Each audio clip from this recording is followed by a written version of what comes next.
Until an individual has an actual experience of what the mother calls interiorization, there is no real way to understand what it is about.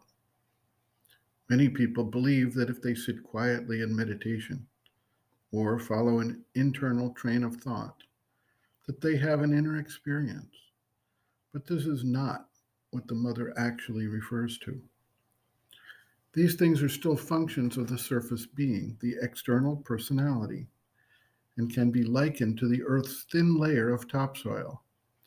Most of the substance of the Earth lies well below the few inches or feet of topsoil, and the deeper layers determine the nature of the Earth's rotation, axis, speed, and shape, thus governing, together with the sun and the moon, the Earth's tides, climate, and lands. When an individual has a true experience of interiorization, there is a depth and power that can remove all awareness of the outer personality and being. Most individuals experience an existential fear of dissolution and death when they first taste such a state of awareness, as they feel the dissolving of the ego shell that holds their personality together. If they react to this, they are quickly drawn back away from this interior state to the outer external being, and they are left with the sense and feeling of something deeper, but lose the immediate opportunity to experience something other than their bodily life. Eventually, if the experience returns, they can reach deep states of immersion and can learn about the larger existence of which they are a part. Some experiences of this type are called samadhi or turiya at various times, describing different levels and types of inward experience. Many people who have interacted with the Mother and Sri Aurobindo have reported having such an experience, sometimes repeatedly, as they absorb the psychic atmosphere by which they are surrounded. The mother was asked, quote, "But one can become conscious, sweet mother, can't one?" End quote. She replied, quote, "Fully, but for this one must work a little within oneself. One must withdraw from the surface.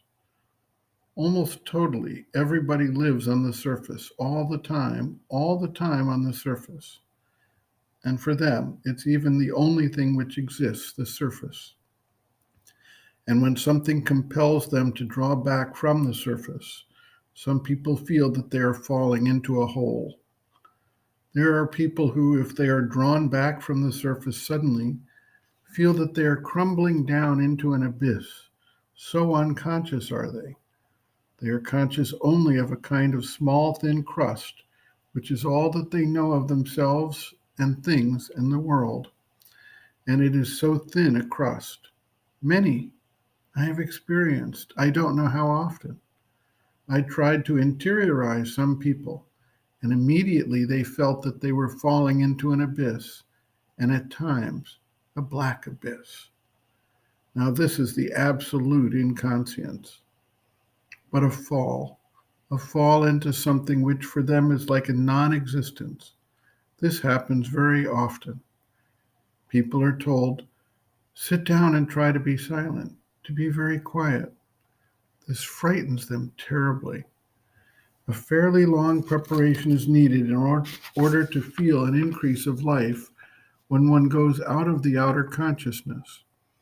It is already a great progress.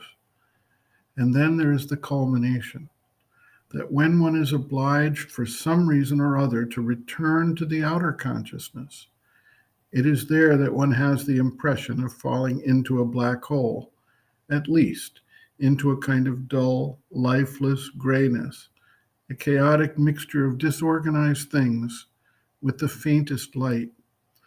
And all this seems so dull, so dim, so dead, that one wonders how it is possible to remain in this state. But this, of course, is the other end: unreal, false, confused, lifeless. End quote. Reference Sri Aurobindo and the Mother, Living Within, the Yoga Approach to Psychological Health and Growth, General Methods and Principles, Becoming More Conscious, pages 2 to 5.